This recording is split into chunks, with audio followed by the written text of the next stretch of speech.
Salam lestari, pegiat perhutanan sosial ketemu lagi di pembelajaran virtual perhutanan sosial. Jadi kita lanjutkan materi tentang potensi dan scoring ya, produk unggulan. Kemarin kita sudah coba lihat beberapa komoditas tentang potensi pengembangan dan jangkauan pasarnya. Jadi kita lanjutkan sedikit saja kira-kira ya. Kemarin sampai empon-empon merupakan klaster komoditas, jadi bukan komoditas tunggal. Jadi yang mungkin menarik untuk kita angkat, di sana juga ada banyak tengkawang ya. Tengkawang ini ternyata di sana belum dimanfaatkan. Dulu pernah dijual, terus kemudian sekarang tidak lagi mereka jual. Kenapa? Alasannya karena harganya rendah. Jadi konon ketika ditanya harga tengkawang yang banyak berjatuhan di lantai hutan itu sekilonya cuma 1.500. Padahal mereka kalau ditanya memangnya berapa harga yang pas, minimal 3.000-4.000 mereka mau ambil itu sampai hutan. Jadi gitu. Jadi tengkawang karena pemanfaatannya sudah tidak ya kita kosongkan di sini. Tapi pasar tengkawang itu ada nggak di lokal? Ketika ditanya ada nggak pengumpul yang datang ngumpulin tengkawang? Ada Pak, tapi harganya rendah. Oke, berarti ada pengumpul. Bisa nggak dijual di regional? Dalam bentuk biji ya ini ya, dalam bentuk biji. Bisa di Sintang ada, nah perusahaan yang memproses tengkawang menjadi butter ya, menjadi butter tengkawang. Ada Forest West, ada industri-industri kecil di sana.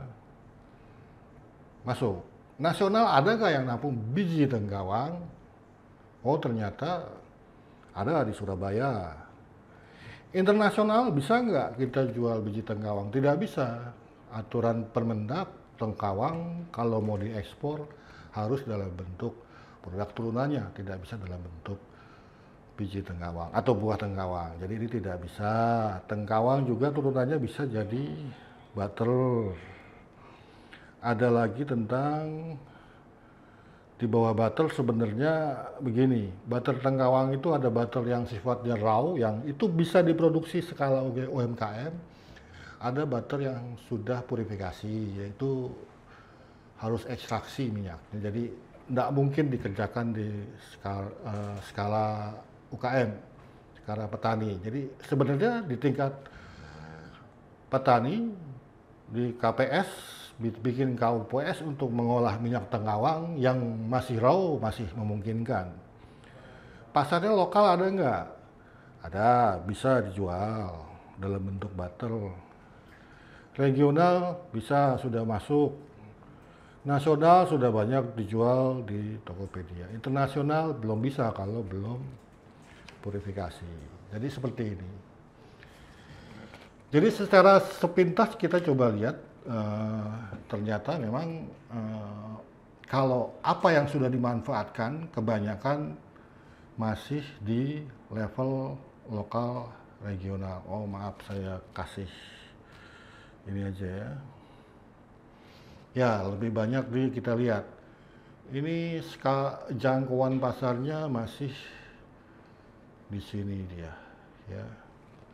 Jadi kalau kita kembali ke teori awal tentang livelihood dan kepentingan ekonomi, kalau kita lihat ini bisa dibilang secara ekonomi belum terlalu sehat. Kenapa? Karena uang hanya paling banter bisa diambil dari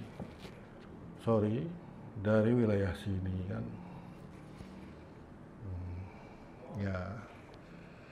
Jadi pola produksinya masih tergantung. Jadi perlu pengembangan komoditas yang bisa perkuat sampai ke sini atau sampai ke sini. Itu teorinya. Itu yang kita coba cari. Mungkin komunitas lama. Komunitas lama maksudnya adalah apa yang sudah kita punya, kita kembangkan menjadi komunitas nasional atau internasional. Jadi komunitas internasional bukan berarti kita jadi eksportir ya, tapi bisa juga bekerja sama dengan eksportir. Misalnya kalau untuk karet ya, kalau mau perkuat pasar nasionalnya bisa lari ke seed atau bikin latex. Kopi Liberica juga begitu. Kalau mau kuat di internasional sama nasional regionalnya bisa larikan ke green bean. Jadi bisa dapat gambaran kan kira-kira gunanya ini seperti apa untuk nanti kita membuat produk apa yang harus dikembangkan dalam rangka menciptakan ekonomi di level masyarakat yang lebih lenting. Oke, kita lanjutkan. Jadi berikutnya kita akan ke produk unggulan ya. Jadi ada 4 hal ya. Ada 4 hal yang biasanya dipertimbangkan di pemilihan produk unggulan. Jadi setelah kita punya sekian banyak list produk, ada macam-macam mungkin dengan sedemikian potensinya. Faktor yang kalau biasanya kita yang di development itu mengembangkan ada 4, ekonomi, lingkungan, sosial, dan teknologi. Nah ini pertimbangannya harus lengkap biasanya. Kenapa? Karena kita mau usaha di perhutanan sosial, tentu saja faktor-faktor yang berkaitan dengan perhutanan, lingkungannya, sosialnya juga dipertimbangkan. Walaupun demikian, ekonomi punya bobot yang lebih besar. Kenapa? Karena ekonomi yang menentukan produk itu cocok dengan pasar atau tidak. Jadi 4 faktor itu dipertimbangkan, kita lakukan scoring. Biasanya faktor ekonomi, aspek ekonomi kita kasih bobot lebih besar. Apa saja nanti kita coba. Jadi alat yang biasa dilakukan adalah, kalau mungkin teman-teman pernah ingat dengan tahun 2009 ya, yang sudah agak berumur, mungkin paham, pernah mengalami masa ini. Saat itu RKPS belum jadi dirjen ya, masih direktorat. Itu pernah melakukan produk scoring juga. Pemilihan produk unggulan untuk HBK itu ada di, caranya itu sudah ada di Peraturan Menteri P21 2009. Nah, kegiatan inilah yang menghasilkan komoditas HBK unggulan di tahun itu yang dikembangkan dalam bentuk sentra-sentra. Misalnya di Garut dikembangkan sentra untuk HBK ulat sutra, waktu itu saya ingat sekali. Kemudian di Rotan di Kalimantan Tengah, di Katingan masih ada sisa-sisanya berupa produksi rumah produksi, terus galeri pajang itu masih ada. Terus kemudian di Kalimantan Barat memang Tengkawang dan Gaharu memang yang dikembangkan berdasarkan penetapan caranya P21 2009 ya. Ada tekniknya. Jadi silakan dibaca, buka aturannya, di situ juga sama tekniknya secara detail terinci bagaimana aspek ekonomi apa saja yang dipertimbangkan, aspek lingkungan apa saja yang dipertimbangkan, aspek sosial, teknologi juga dipertimbangkan apa saja. Nah kalau secara pribadi saya biasanya pakai product selection matrixnya Profon yang biasa dipakai oleh Unpad Biotrade ya, juga sama sebenarnya, ekonomi, lingkungan, sosial, dan teknologi. Biasanya kita lakukan scoring, saya kasih lihat aja ininya formnya untuk yang Profon ya. Kalau untuk yang versi KLHK silahkan di-download P21 nomor 2009. Jadi ini contoh scoringnya, jadi teman-teman bisa lihat. Ya, ini ada faktor kriteria pasar atau ekonomi, ada informasi pasar, kita cukup scoring bagus, tidak cukup, tidak ada permintaan pasar atau demand-nya tinggi, sedang, terbatas. Jadi kita lakukan scoring, madu hutan berapa, gula aren berapa, jahe berapa, jengkol berapa, Pak, seperti itu. Sama seperti tadi, berarti kalau bicaranya karet, misalnya informasi pasarnya seperti apa, kita lakukan scoring sampai selesai, lalu nanti ketemu nilainya dan pasar kita kasih bobot lebih tinggi. Dari situ kita tentukan produk yang paling potensial untuk dikembangkan. Biasanya seperti itu. Tetapi kalau produk scoring ini biasanya bertujuan dari sekian banyak komoditas yang kita analisis, kita coba cari produk yang paling potensial sebanyak 5-6 ya. Kalau bisa diperas lagi, jadi ekonomi itu yang paling menentukan biasanya adalah persoalan demand, ya. Persoalan permintaan pasarnya ada nggak? Lokal, regional, nasional, dan global. Jadi sekali lagi kalau permintaan pasarnya ada dan lengkap itu kita pertimbangkan untuk kita intervensi. Ya, tadi kita sudah belajar untuk menilai ini demandnya ada nggak, lokal, regional, nasional, global ada apa enggak. Kemungkinan kemampuan berkompetisi kita bisa nggak berkompetisi dengan daerah lain. Kasus misalnya kasus karet gitu. Kalau tadi kita lihat karet yang punya pasar lengkap itu kalau mau nggak mau bikin RSS atau latex pekat, ya. Kemudian bisa nggak kita berkompetisi? Kita lihat di situ. Secara struktur pasar untuk memproduksi ban, jadi karet itu 80% untuk ban dibutuhkan baik itu SIL ataupun RSS. Jadi SIL itu dari lam dan slab, RSS bisa diproduksi petani dalam bentuk RSS. Nah kondisinya sekarang supply RSS cenderung turun. Kenapa? Karena banyak orang yang beralih menjadi slab dan lam. Sehingga kompetisi di RSS lebih rendah ketimbang kompetisi di SIL.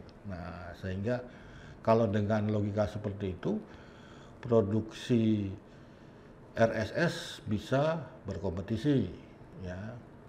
Kemudian faktor lingkungan, potensinya, ketersediaannya gimana? Kita sudah inventory, kita bisa lihat berapa banyak. Potensi budidaya, bisa nggak dia dibudidaya? Ya. Misalnya di sana madu hutan, bisa nggak dibudidaya?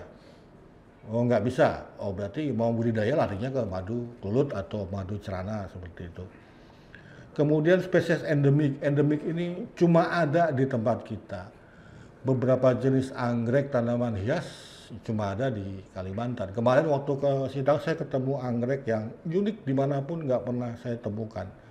Saya tanya teman saya yang ahli taksonomi juga nggak tahu juga ini anggrek apa gitu. Jadi mungkin anggrek baru bisa bikin spesies baru. Seperti kemarin kita Bu Marta itu nemu anggrek baru dinamai Martae belakangnya gitu kan. Mungkin besok ketemu anggrek itu dinamai Carokoe bisa juga ya. Karena spesies baru yang nemukan saya. Belum tinggal juga yang nemukan orang lokal, saya coba dikasih lihat aja. Kemudian teknologi, keterampilan SDM bisa nggak? Bisa nggak mereka beralih dari slab menjadi RSS misalnya seperti itu. Secara prinsip bisa, cuman mau apa enggak gitu aja. Pemahaman teknis, ketersediaan peralatan. Nah ini seberapa appropriate teknologi yang dibutuhkan. Jadi sebenarnya teknologi bikin RSS tidak terlalu susah. Bahkan dulu tahun 80-an tidak ada namanya slab, tidak ada namanya lam. Kemudian ketika pabrik banyak datang, semua orang waktu itu bikin RSS.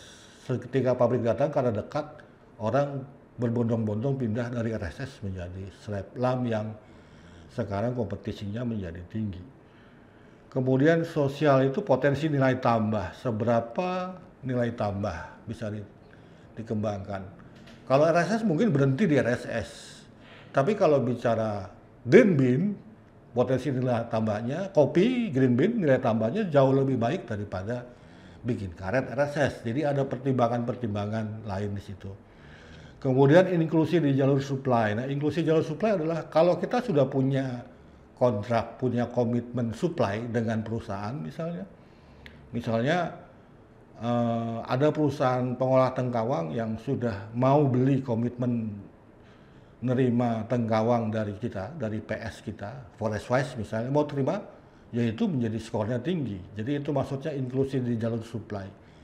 Kalau jahe kita sudah ada komitmen untuk ditampung di Sidomuncul kah, atau Madatilar kah, atau yang perusahaan jamu yang lain, yaitu nilainya jadi tinggi. Jadi itu pertimbangan-pertimbangan yang biasa dikembangkan untuk merumuskan yang banyak komoditas yang kita list menjadi 5-6 list komoditas saja.